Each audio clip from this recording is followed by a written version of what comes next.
In our last video,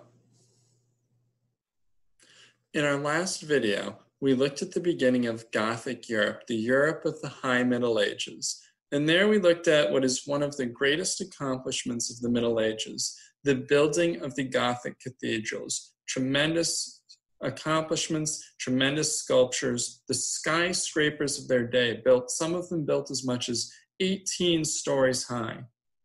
Feats that have not been repeated till we learned to build skyscrapers again in the late 19th century. That's how tremendous this accomplishment was. The building of the cathedrals was an incredibly impressive undertaking architecturally. It could take hundreds of years to finish one. They were incredibly expensive. They were works of devotion of the people who participated in them, people who started them, knowing they would never live to see their work finished. They were also tremendous reflections of a new attitude of the Middle Ages, an attitude of greater optimism, of seeing life as an adventure, as a quest, as a romance. And part of that adventure was the building of these cathedrals. Yet even more than that, what the cathedrals were was an attempt to bring God to the cities, to represent heaven for the people living in the cities. The stone walls, the stone floors representing permanence and eternity, the stained glass windows representing the divine illumination. As light streams through the windows, this could symbolize for people divine illumination to a dark and sometimes weary world. They were tremendous accomplishments, but more than that, they shed light on people's mindsets. The art of people, what people spend their money on, that people put this effort into building them, really tells us a lot about them and their culture. But there's something else, the building of the universities. Now, the building of the universities has actually been very closely linked to the cathedrals. There's actually a very famous book called Gothic Architecture and Scholasticism. Scholasticism was the learning of the universities. And what the author does is he points out how the cathedrals and the universities were part of this same spirit, the same search for order, for organization, but also the same sense of adventure and the same desire to point to God. You have to understand, you can't understand the cathedrals and the universities without understanding how motivated they were by religious feeling. Both of them are attempts to look at the complexity of the world and from them find a sort of unity. And the universities are one of the great lasting accomplishments of the Middle Ages, because our university system as we have it today was begun, founded, and passed down to us from the Middle Ages. Now, like the cathedrals, it was not all easy going. And so there again, describing that as a quest, well, there's trouble on the quest. There are dragons to fight. There were in the universities too. This is the desire to bring unity out of complexity. Now, let's trace this back from the earlier Middle Ages. In the very early Middle Ages, dating back to Charlemagne, and even before, where did learning take place? Where did people study? Well, the monasteries. In fact, for hundreds of years, the monasteries were the only place learning took place. This is why you have books like How the Irish Saved Civilization. The idea that the only reason a lot of civilization and learning and knowledge was not lost is because monks saved it. And so when Charlemagne wants to promote learning, he orders monks to teach anybody. Why? Well, because monks are where the learning is. Finally, as you get to the Middle Ages, later in the Middle Ages, this starts to change. By now, we're around the year 1200. 1200s are when the medieval universities are founded. And of course, we think of a university as a school, but of course it's not. A university, a universitas, when it was originally started, was not a school. It was a teachers' guild. Essentially, it was a trade union. It was a union for teachers. That was a university. And so students would travel from all across Europe to university towns, that is to say, with towns with large teachers' guilds with famous teachers. Students would come from all over Europe. on this search to learn from the best teachers. Something that could only happen in a world with no Vikings. Another sign of this greater optimism in society, of people's ability to move around. The same optimism that led people to journey and trade, to journey on pilgrimage, to journey on crusade, leads students to leave their homes and journey to universities in the quest for knowledge. And what takes place because of this is another Renaissance. Sometimes it's called the 12th century Renaissance. Sometimes it's just called the Gothic Renaissance. But another Renaissance, the attempt to recover the learning of the past that many thought was lost. The ancient philosophy, science, law, medicine. This is the time period of a Renaissance where a lot of old philosophy, law, medicine is rediscovered. It's a time of excitement. It's also a time of danger.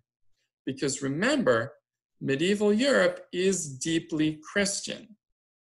And in Christianity, there's always this question of how do you fit new learning with old religion? How do you fit religion and reason, faith and reason together?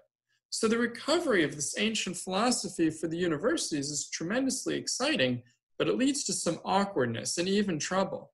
The Greeks were not Christian. Aristotle, Plato, Socrates, these were not Christians. In fact, some of what they say seems to contradict Christianity. Take one obvious example. Aristotle believed that the universe had no beginning. He believed that the universe always existed. The universe has always been here, and it always will be here. Well, that's a problem, because if you open the Bible, it says on the first page, in the beginning God created the heavens and earth. Well, which is it? Has the universe always been here, like the Greek philosophers thought? Or did God create the heavens and the earth, like the Bible seems to say? So what do you do when you have faith and reason not fitting together? Well, then, and actually now, you have the same set of choices. You could choose faith alone and say, well, forget reason, forget science. These are the fundamentalists even today. You could choose reason and science, and you say, and we reject faith completely. That's all wrong.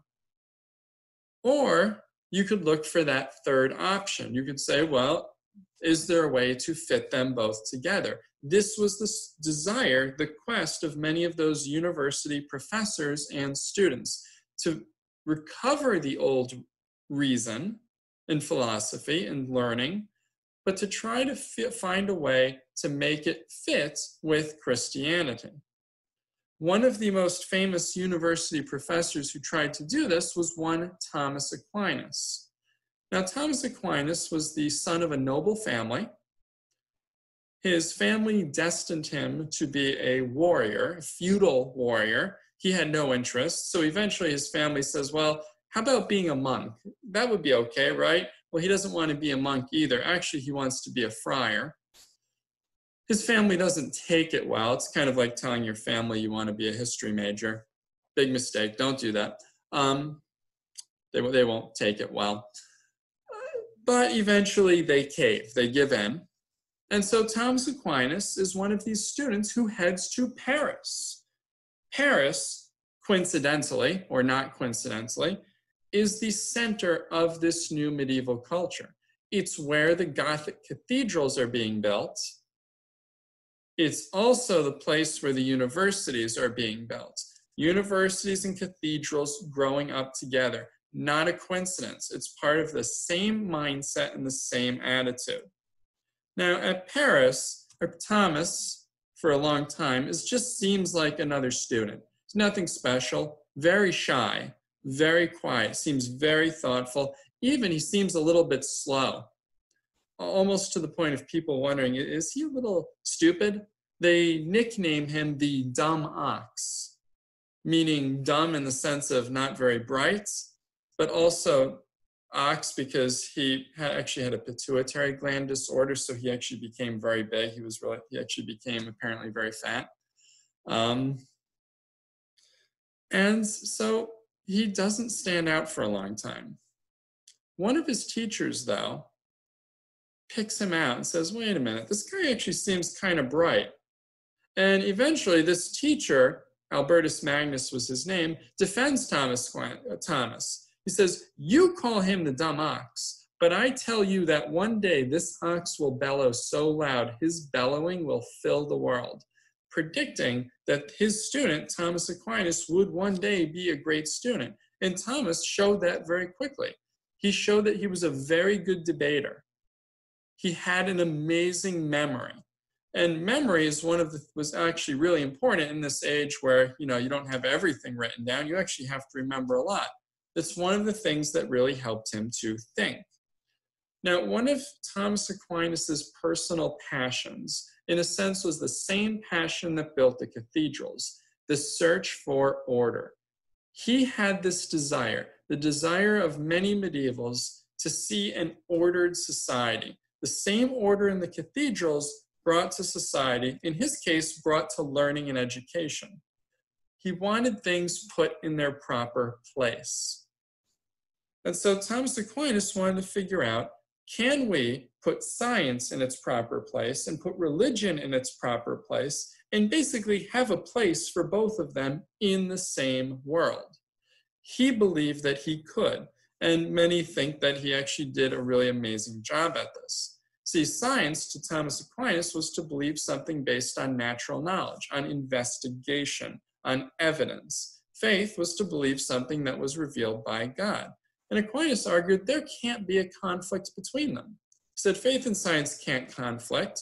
They can only appear to conflict. So they might on the surface look like they are, but that just means somebody's misinterpreting one of them. If science says the world was began to exist 13 billion years ago, and the Bible says the world was built, made in 6 days, well, somebody's interpreting something wrong. It might be that the science is wrong and the theory is not very good, but it might also mean the people interpreting the Bible are not interpreting the Bible very well. And so what Thomas Aquinas does is he stands up to both sides. He stands up to the liberals who want to say there's no place for faith and religion in the world. He wants to stand up to the conservatives who say there's no place for science and reason in the world. We can't trust them. And what he wants to do is find a place for both. His greatest accomplishment was his textbook, the Summa Theologiae. Summa Theologiae, he said, listen, science and philosophy shouldn't just be for experts, they should be for everybody. So he wrote a theology textbook for beginners. It's only 3,000 pages long, not finished. And the point of this theology textbook, the Summa Theologiae, was to put everything in order, to order knowledge, to put everything in its proper place, to bring unity out of complexity, much like a cathedral. And this is why these Summa were referred to as cathedrals of human thoughts. The same goal, the same confidence, the same desires, the desire to bring unity out of complexity, to solve problems, and in the end, to point to God. This is Gothic Europe. This is the world of the cathedrals and the universities.